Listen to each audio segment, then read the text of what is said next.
Alright, hello, citizens of the Nigelverse. It is Nigel once again, and this is going to be another wrestling review. We've already seen the Royal Rumble this year, and I reviewed it, so if you haven't already, go check out that review. But for those who didn't win the Rumble, there's still one last world champion now. On the final stop, at least in terms of pay-per-view slash premium live events on the road to WrestleMania. If you want a shot at WrestleMania, you gotta go through the Elimination Chamber. It's time to talk about Elimination Chamber and what went down in Toronto. I had mentioned before, but it bears repeating.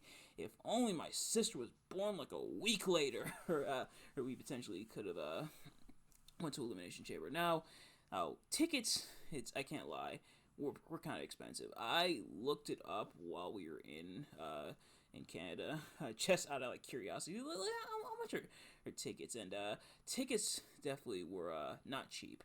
It didn't help that at by the time we went to Canada, Elimination Chamber was like a week away, so a lot of the cheaper tickets were already gone. But tickets were pretty expensive, so maybe it wasn't meant to work out, at least not for now. But nevertheless, what indeed did go down in Toronto? Let's find out. I, of course, as always, am not a professional wrestling reviewer or analyst or anything like that.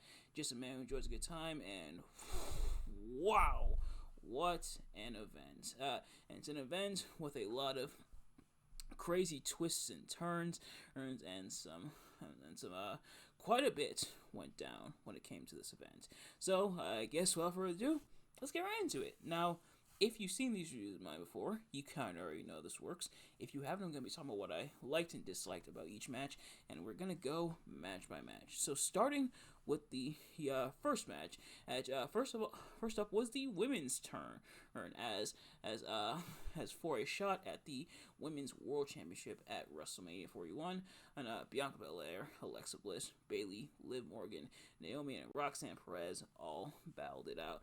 Of course, first they won their qualifiers and got this opportunity in the Elimination Chamber here. But before things began, Jade Cargill returned. Jade Cargill, of course, was attacked not too long ago, so she is back. You started off with Naomi and Liv Morgan in the chamber, and Jade Cargill, you thought she was gonna go for Liv Morgan. They kind of tried to present it as Liv Morgan and Raquel Rodriguez as they were walking away from the scene. Ooh, they were the ones who attacked Jade Cargill, but Jade knows better because she beat the crap out of Naomi. He gunning right for her, beating the bejesus out of her, all while Bianca Belair her pretty much was in her pod freaking out. So Naomi was unable to continue.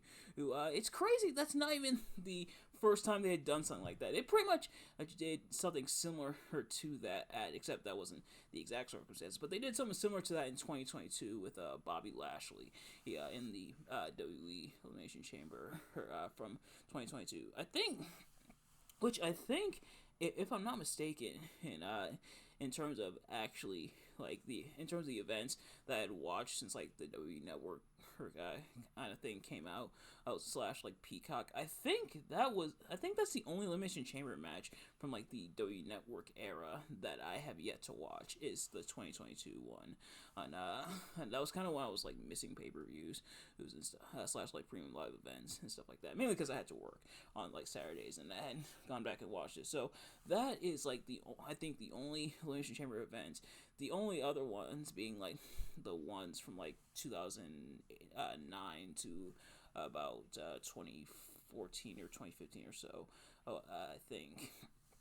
But those are the only ones I hadn't watched, if I'm not mistaken. So, but nevertheless, as Jade Cargill beat down Naomi, so it's implied that Naomi was the one who attacked. Now, I saw a lot of people asking question and asking why did Liv Morgan look scared? Why they try to play it off, stuff like that. Why did Naomi look confident? And I think the answer to that is fairly simple. It's because Naomi thought that, at least this is going in terms of kayfabe. Maybe the story is a little bit different. Maybe they'll work the story a little bit different. But I think the implication is that Naomi thought that Jade would beeline right for Liv Morgan because they kind of tried to paint her in that regard. Liv Morgan was the scapegoat, so now she's gotta have the armband and come out with the goat head like Jack Perry. But the way I was seeing is that Liv thought that Jade bought it, that Jade would be under the assumption that was the one, that Liv and Raquel would be the one who attacked her, or I didn't know if Jade knew the truth or not. At least I think that's how they're painting it. It's and even on commentary they kind of go back and forth. So a little bit of ambiguity, but we'll see how things unfold. But yes, Bianca Belair, and now the story they're trying to paint with Bianca Belair is that she's an emotional mess watching two of her friends beat the crap out of each other, or not from one of her friends, and it's potentially it's assaulting her other friend, but the fact that her friends fought essentially, which, excuse me, is a bit strange. I imagine.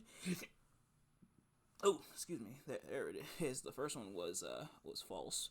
Also, the second one was the actual. But I'm sure, or it's likely Bianca also under the assumption that it was Liv and Raquel, especially with like Liv kind of denying it, but obviously I'm sure as it'll unfold, either Bianca will come around and realize it was Naomi, or Bianca was also in on it and also thought Jade would buy it, which I think the latter might be what they're going for. But nevertheless, they kind of try to paint as Bianca being a absolute like emotional mess and trying to make sense and figure out what's going on there, but still having to fight in this chamber match. But as for the chamber match was pretty fun. Admittedly, the ladies did really, really well, and I think a really awesome way to start off the event. And Liv with getting a nasty hair whip from Bianca Belair. I'm talking like welts, blood. That thing was wow. I think out of all like the hair whips, it's like the midsection or like the back and stuff like that Bianca's done. That one might be her hardest. It's like the sound it made. I don't even think Sasha's was that loud at WrestleMania 37, but this thing was loud and all six women I think did really well. Saw some interaction between Bayley and Roxanne Perez, kind of continuing their feud. Alexa Bliss being Alexa Bliss. It's poor Alexa Bliss. A lot of people pointed out Alexa Bliss is looking like confused essentially as to what was going on. And I think if Naomi was there, like, hey, if Jade had waited until later on in the match to attack Naomi, and Naomi got to compete, I think things would have been elevated just even more. But I think even with the five women, which a lot of people did wonder why Jade didn't just take Naomi's place in the match, because now they're down on a person, and honestly, that's kind of a good question. But I guess Jade was held back by security and everything, so they and kayfabe got her out of there. It would be kind of weird if she attacked and just was like, oh yeah, totally, you can be in the match. Yeah, you just totally attacked this person, you can be in the match. Okay, it's happened before, but still, it's a little weird. But nevertheless, as ultimately coming down to Liv and Bianca, and admittedly, when it did kind of come down to Liv and Bianca, which Liv with the impressive like jackknife cover on Alexa while holding on to Bianca's braid. I thought that was kind of cool and creative. But when it did come down to Liv and Bianca, their sequence was pretty fun. Ultimately, Bianca nailing the KOD, so now she has punched her ticket to WrestleMania. So now we are potentially getting Rhea versus Bianca, or are we getting Rhea versus Io? Because sure enough, Rhea does show up and kind of confront Bianca, but then Io shows up and kind of gets in between them. So I imagine it'll likely be either Rhea and Bianca, or potentially a triple threat. Like, a triple threat between Bianca, Rhea, and Io Sky, I would not be against that. But we will see when Bianca and not Bianca, when Rhea and Io face off on Raw in Buffalo for the Women's Championship. I'm going to be there for that. So by the time this goes up, I will be at the event. So if you happen to see me, say what's up. I'd love to chat with you a little bit at the show. But yeah, so pretty solid start for Elimination Chamber, and the women I think did well in the chamber match here. But next up in tag team action, the hometown girl Trish Stratus teams up with the WWE Women's Champion and Tiffany Stratton to go against Nia Jax and Candice LeRae. So of course Tiffany Stratton cashed in her Money in the Bank and beat Nia Jax to pick up the championship then, and Nia rematched against Tiffany for the title, but was cost the match by DQ by Candice LeRae. Why Nia isn't more upset at Candice LeRae for costing her, I'm not sure, but yeah, so Tiffany was being attacked by Nia and Candice. Now Trish has stepped in and essentially he mainly there for the hometown pop, but also to kind of team up with Tiffany and have their team name dubbed Tiffany and Trishy, or Tiffy and Trishy time. I suppose you could have did worse with the name, but Tiffany essentially going against a bitter, jealous ex. In a way, that's almost how it's being painted. Because Nia's like, I made you, I gave you the opportunity, and you cash in on me. Although Nia, she was Miss Money in the Bank. It was either you or the other champion, and you had to figure it was probably a 50-50 shot that it was going to be you, either you or the other champion, whether it be Rhea Ripley or Liv Morgan. But you had to figure it was going to be one of you, so I'm surprised that you're surprised at this outcome. But nevertheless, as Trish Stratus is back here now, I'm not sure if she'll be back having more matches and everything, or if this is like a one-time thing. I know she kind of had that run in 2023 where, especially when she turned heel, joined up with Becky Lynch, etc., and had Zoe Stark as kind of like a protege, but we'll have to see if she's back. But this match was okay. Like I said, definitely there to get the hometown pop, which, hey, I'm not against, but Trish is there teaming up with Tiffy. I think all four ladies did relatively well. Ultimately, Tiffany and Trish is picking up the win, and Tiffany nailing the moonsault, I believe, on Candice LeRae. No, she does on Jax. That's right, she did pin. She did pin in Nia Jax, especially after incidental contact between Candice LeRae and Nia Jax, and someone like Nia's shtick was kind of funny. But ultimately Tiffany picking up the win with the moonsault to put away Nia Jax and Candice LeRae. So a decent little match there. You get the hometown pop. Nia got to get her stuff in, kind of closing the book on the Tiffany, and Nia feud, especially now that WrestleMania is around the corner, and that Tiffany's gonna be facing Charlotte, and Candice. Cool to see her kind of get a little bit of a push. Hopefully that continues. But yeah, that's a pretty decent match here. Next up though is Unsanctioned as Kevin Owens battles Sami Zayn. Yes, please. Actually, that didn't sting as much as it usually does. So I guess either I didn't do it hard enough, or maybe I figured out the exact way to do it. Or actually, I think I got a palm it. I think that's how The Rock does it. Is there we go. But nevertheless, as I'm getting sidetracked here. But nevertheless, Kevin Owens and Sami Zayn, they've been friends, they've been enemies, then they've been friends, then they've been enemies, then they've been friends. Now they're enemies again. And Kevin Owens and has turned on Sami Zayn once again. And he said, and of course, he would be coming after people who were kind of affiliated with the bloodline, but also the fact that Sami didn't have his back against Cody at the Royal Rumble is why Kevin's mad at him.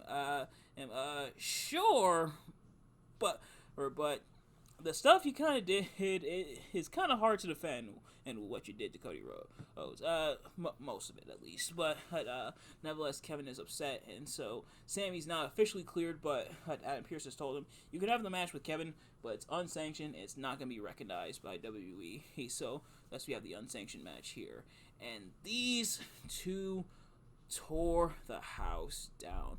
All the props in the world. Well, first of all, Kevin Owens and Sami Zayn always have magic against each other. I said as much in my predictions, and it bears repeating here. And it's something they've known for years, especially in the promo package, kind of detailing a lot of their history on the main roster in NXT. With all the times Kevin has turned on Sami, a long winding history between these two, them being both friends and enemies. We even get a Ring of Honor reference, and it's Michael Cole referencing El Generico versus Kevin Steen. A match I definitely got to check out on the channel. Well, I definitely got to review on the channel. Let me know if you guys want me to review that match, because admittedly, I definitely got to go back in the vault when it comes to Ring of Honor, but especially that match and that rivalry. Yeah, very, very classic Ring of Honor rivalry there. But yeah, so kind of detailing it, and it I think carries over into this match. These two beat the crap out of each other, hitting each other with anything that's not nailed down, including chairs, even a few tables. Sami kind of sailing through the air through two tables, putting Kevin through two tables. It was hilarious because they were fighting in the crowd. Sami even bringing out a hockey stick and kind of hitting Kevin with that before Kevin hit Sami with the hockey stick as well. And they go into the crowd. This moment, I think, was supposed to be pretty cool and kind of like badass, but it also made me laugh. That being, Sami puts Kevin through one table. Kevin was about to put him through like the table with like the caterer on top of it. So Sami put him through one table. He like backdropped him through one table. And moved him over to the next table, right next to it, and then put him through that table. I don't think between this and Crown Jewel the previous year, Sami's unintentionally made me laugh when he wasn't supposed to. Like, you can definitely tell it wasn't supposed to be a funny moment, but it made me laugh. But these two beat the absolute crap out of each other, including Sami Zayn bringing out a barbed wire or steel chair. So he brought back the barbed wire. Sadly, no color, but Kevin was put through it. It's so no exposed skin. So having barbed wire but not the exposed skin. Kevin did kind of go face first onto it, but no color there. So WWE essentially got to have their cake and eat it too in a way, because barbed wire and like the thumbtack stuff like that is something that they normally do, and I think that is probably a good argument, I would say, for WWE being sparse on those, because when it's brought out, then it kind of means more, and more so people are finally salivating and say like, oh, WWE did that, oh, I didn't think they were gonna do that, but nevertheless, as Kevin does come back, nails Sami with repeated apron power bombs, and at this point, and this is when like agents and referees started coming out and trying to plead with Kevin, for a match that was technically unsanctioned by WWE and in kayfabe won't officially show up in WWE's record books. Man, they had a lot of personnel there, like the agents and stuff like that. Jason Jordan and Hurricane Helms, anyone? But ultimately, Kevin repeatedly powerbombing Sami onto the apron bomb. Man, and it's crazy to think in his career in WWE and his interactions with Kevin Owens, Sami has ate a lot of those apron power bombs. I think even got hit with one the night Kevin turned on Sami in NXT. But nevertheless, Kevin eventually pinning Sami after the multiple after the multiple power bombs to finally put away the match. And Kevin even taking out 2 referees before the 3rd referee showed up. Poor Charles Robinson and poor or whatever the first guy's name is. I actually forget his name. I feel like I should memorize the name of the referees because, as you know, the referees they do their job. They're essential to the matches and everything as well. But hashtag justice for referees. But Kevin and about to take off the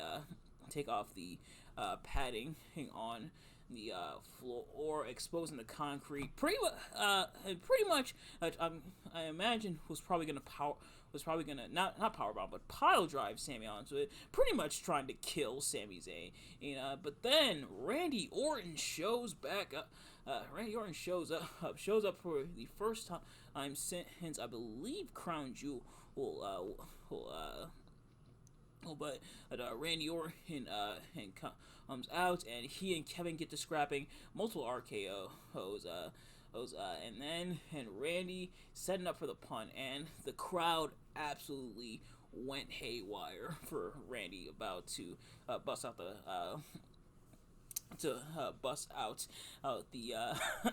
punt kick, I should say. So Randy was about to bust out the punt kick. The crowd absolutely lost it when he was about to. Between the pile driver and Randy Orton bringing back his punt kick, man, we're breaking all the rules in WWE. But right as Randy's running up to punt Kevin Owens, that's when security shows up and stops him. Oh, WWE, you teases. But Kevin is walked back. Randy RKOs RKOs like the referees and the agents, stuff like that. So Randy, he definitely is back and looks like he's gunning for Kevin. So more than likely Kevin versus Randy at WrestleMania, which is crazy that they're technically doing it 2 years in a row. Well, except last year, because he was the triple threat with Logan Paul, but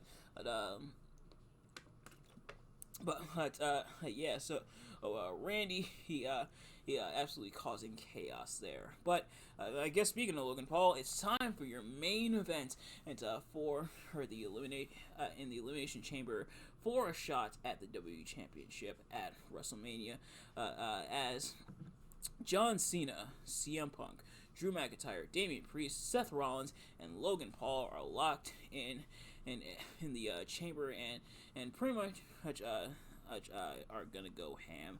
Logan Paul coming out with the American flag. I guess now is a good time to bring up. Apparently, I missed this part of the show because I did show up kind of late. It was because I was actually filming the predictions, and then showed up kind of late to the event and tuned in kind of late. Apparently, the Canadians had booed the national anthem, which they did the same thing at. They did the same thing at the Raptors game that was at Wall in Canada, and admittedly, given circumstances, I kind of get it. And Pat McAfee would not shut up on commentary about it. And admittedly, that was a little annoying. Now, a lot of people were super upset with Pat McAfee for that, for repeatedly bringing it up. And admittedly, yeah, it was kind of annoying and kind of tap dancing around it, but the multiple references to it did get pretty grating. I can't lie. But nevertheless, Logan Paul shows up with a whole American flag, and the crowd absolutely hates Logan Paul here. So Logan Paul is not just hated in the United States; he's hated in Canada as well.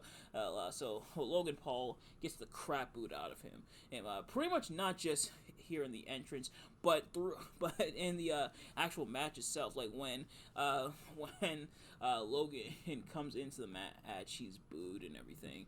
And but Logan does show up with American flag. So great, off to a great start there. And this match was also pretty fun. I can't lie. And Logan is not the first out like a lot of people predicted. He actually makes it to the final four, but Drew is the first one to go after being rolled up by Damian Priest. Then Drew with the Claymore to Damian Priest. And then Logan nails the frog splash off the top of the pod to eliminate Damian Priest. So, I guess kind of a do-over from their moment and quote unquote kind of getting stolen from the Royal Rumble. Now you kind of have a do-over. So now I guess it is going to be Drew versus Damian at WrestleMania. If anything, I feel like they probably could have pivoted to Drew versus LA Knight. If I'm being honest, but LA Knight is still in the U.S. title picture, so there's that. But those two are out then, and Logan Paul gets eliminated by CM Punk. And a lot of people brought up Logan Paul kind of hit with the GTS and pin by CM Punk the same way Hangman did. It was like the fake out, like rolling through into the GTS. So if you're gonna steal Hangman's moves, I guess you're gonna suffer the Hangman fate. But now it's down to Punk, Rollins, and Cena. And Cena and Punk have their air moment, and kind of the moments that a lot of people wanted them to have in the Royal Rumble. Although I imagine they were more likely holding out till the Elimination Chamber, and then. But then Seth like pushing Cena away, saying, he's mine. So Seth and Punk still going at it. And then Seth ultimately eliminated by Punk with the GTS. Yes. So actually so Seth was Seth was hit with the GTS first, and then the attitude adjustment by Cena, so it's down to Cena and Punk, and they battle for a little bit, and even though it's been like a decade since they faced each other, Punk and Cena do not miss a beat. The sequence they had against each other was pretty cool in the end, like a solid final 3 and final 2, I'd say, for this match. Ultimately, Seth did stomp out Punk, and Seth watching from the cage as Cena pretty much took advantage and locked in the STF on an unconscious Punk, and causing the referee to ring the bell. Seth screwed Punk again. CM Punk ultimately falls to John Cena. So John Cena is going to WrestleMania to potentially win his 17th world title. Afterwards, then Cody comes out because now it's decision time. What will Cody Rhodes' decision be? Will he sell The Rock his soul? Which I don't think I had mentioned it on the channel. I think I mentioned it briefly while in the predictions, but I guess I'll mention it here. Why do Cody and The Rock continue to have awkward segments with each other? I didn't see the segment itself, but verbiage, a lot of people were telling me. I'm not sure what's more awkward. That segment they had on SmackDown, where The Rock told Cody he wants his soul, or the one they had on the Raw after WrestleMania 40 last year. Why do Cody and The Rock continue to have really awkward segments with each other? But nevertheless, The Rock shows up, wants a decision from Cody, saying that he wants Cody's soul, and Rock saying he wants it all. And admittedly, even though I didn't see that segment and I saw this one at the Chamber, I got kind of uncomfortable. I can't lie. It's. I think what does it is that this is normally not how The Rock, not how the. Oh my goodness, what a botch! But you can also tell I'm excited, and you're gonna find out exactly why. You're gonna find out exactly why this segment happened after the Chamber,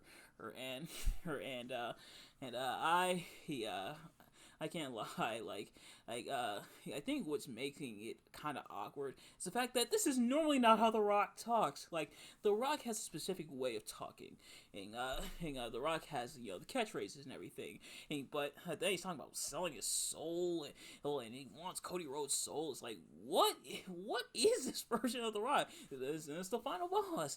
But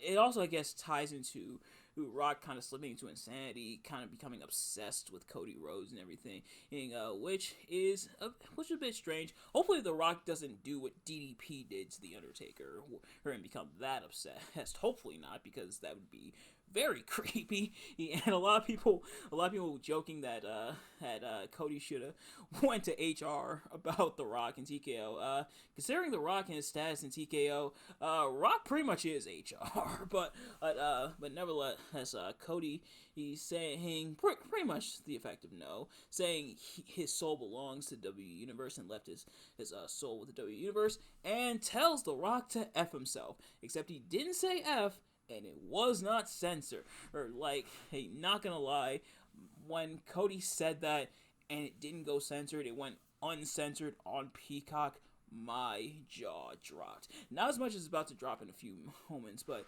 my jaw dropped. I was like, no, literally, like this face I'm making right here was my exact face when that happened.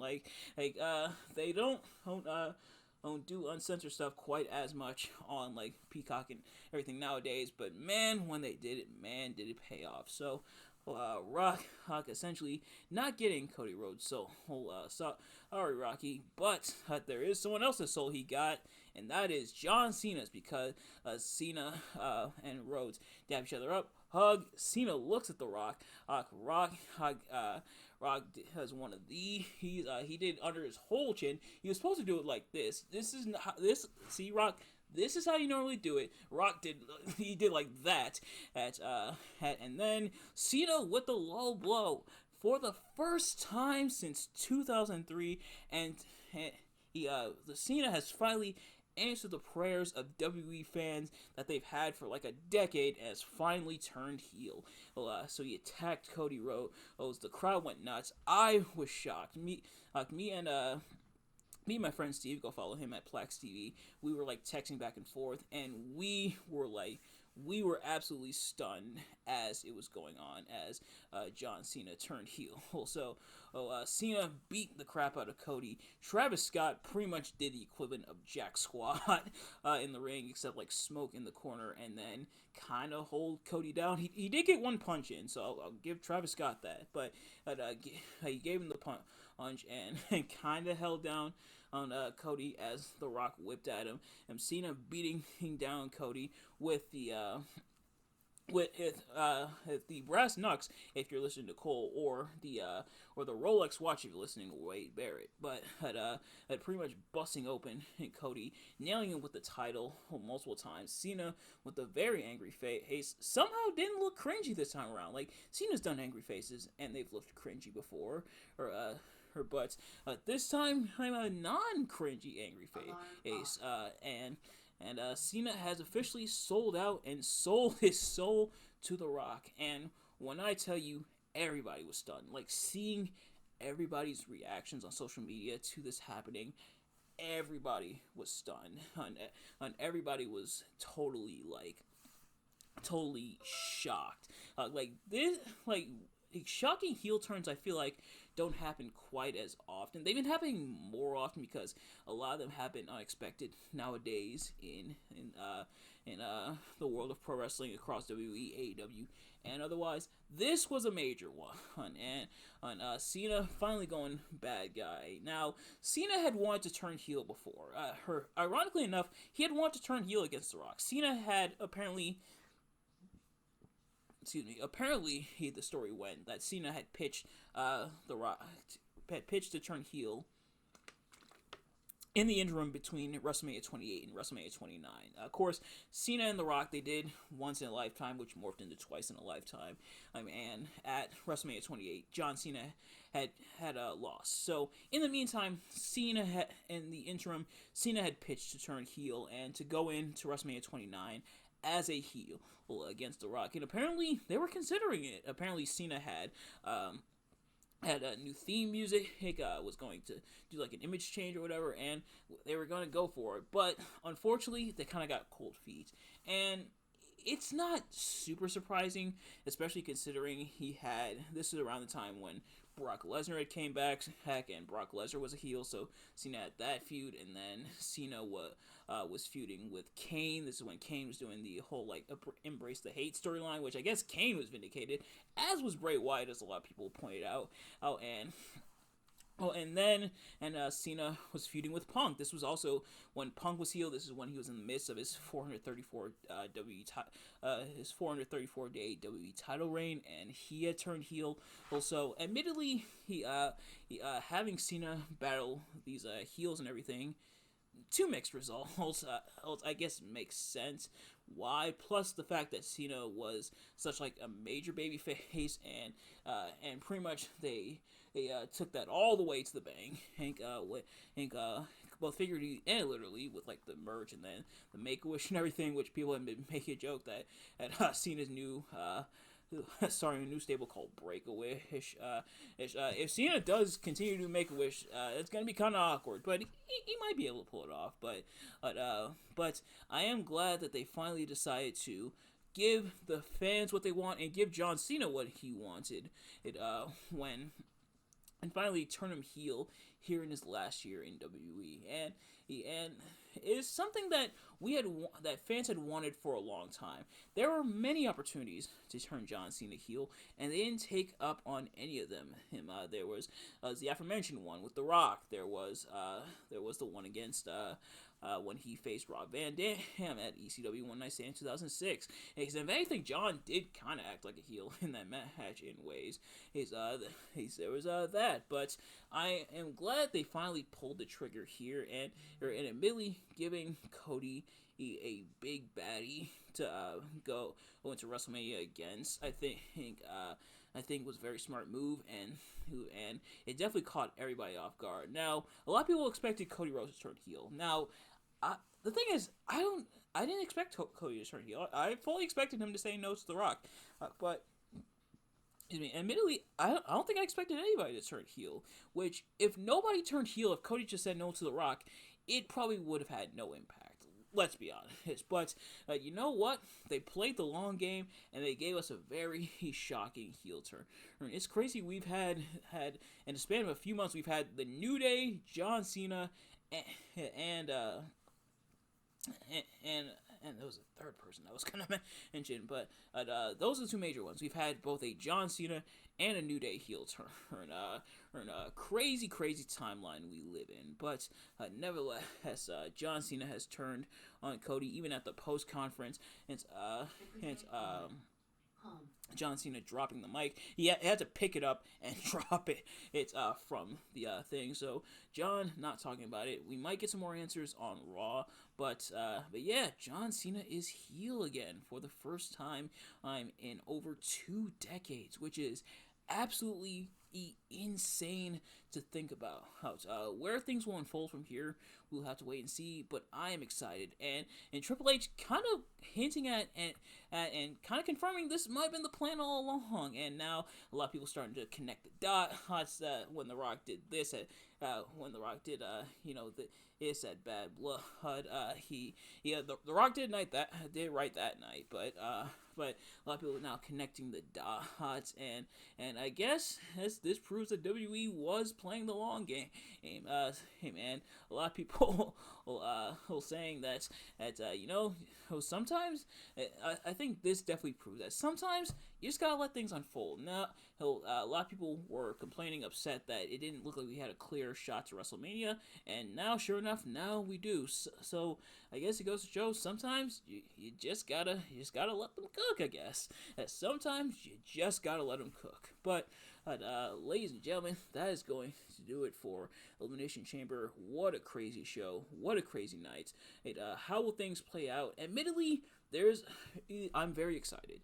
I'm super hyped. I'm hyped to see what John Cena does as a heel. Hyped to see what he does against Cody Rhodes. Sad to see how R-Truth is taking it. R-Truth is devastated. R-Truth kind of going through like the 5 stages of grief when it comes to John Cena's heel turn, the denial. We didn't quite see the bargaining or anger or grief. I think those are the 5 stages. And now R-Truth is kind of on acceptance and being very upset. Man, his childhood hero is heel now, and I also saw a lot of people comparing it to Hulk Hogan turning heel or Stone Cold Steve Austin turning heel. Of course, Hulk Hogan turned heel at WCW Bash at the Beach in 1996, a match I reviewed last year. So if you haven't already, go check out that review. And Steve Austin turned heel at WrestleMania 17 ironically enough, against The Rock. Man, the Rock truly has been in the business for a while, so a lot of people comparing it to those, especially Hogan, so you may be wondering, what are my thoughts? Do I think that John Cena, do I think John Cena's heel turn is at the level of Hulk Hogan at Bash of the Beach 1996? Do I think it has the same impact? The answer to that, if I can be honest, is I think it's still too early to tell. Like, the thing is, with Hogan, and that happened back in 1996, so therefore, we have that hindsight of Hogan then forming the NWO, and the NWO being extremely profitable, and being huge for WCW when providing them with a huge boost. And then we have kind of the hindsight for Austin and him turning heel, him being with Vince McMahon, giving us some pretty funny moment, and then turning heel again, joining the alliance and everything, into mixed results. So we kind of have hindsight for both of those. But for Cena, this one just happened. We're only a day out. I'm recording this Sunday night, so we're only a day out. So I think it is still too early to tell, but I think if the cards are played right, and if this wave of momentum is being rode, and we see how the story plays out, I think this very well could be. This could be incredibly major, but I do think for now it is still kind of too early to tell. But right now, we have the moment. We're right on track. Excuse me. We just gotta see how things play out. But in the meantime, thank you all so much for watching. I hope you enjoyed. If you did, please do me a favor. Like, comment, subscribe, share with your friends, and turn on those post notifications so you never miss an upload. And let me know in the comments below your thoughts on Elimination Chamber and everything that went down. What is your reaction, and do you agree or disagree with my review here? As for the strongest and weakest match of the night, the strongest, definitely the unsanctioned match. The unsanctioned match definitely was really fantastic. Kevin Owens and Sami Zayn absolutely brought it. Now, if you want to lump the men's Elimination Chamber or with the post match angle with Cena and The Rock and Cody, if you want to lump that, then I'd say the main event. But to treat them as individual matches is to put them in as individual matches. Obviously, that last segment wasn't a match, but if you want to put them in terms of individual matches, I would go with the unsanctioned match. As for the weakest match, probably the tag team match between Trish and Tiffy time, and then Nia Jax and Candice LeRae. But only by comparison, that match was still pretty fun. But compared to everything else, it was technically the weakest in my opinion. But that is, of course, my opinion. So let me know if you agree or disagree in the comments. Thank you all so much for watching. I will see you guys later. Peace, and give up. Just give up. I do wonder what John Cena's new slogan is going to be. Are they just going to use give up? Like, if they just used give up for a slogan, it'd be goofy, but it'd be funny. I would not be mad at them if they just use give up as John Cena's new slogan. But we'll have to wait and see. But in the meantime, thank you all so much for watching. I'll see you guys later. Peace.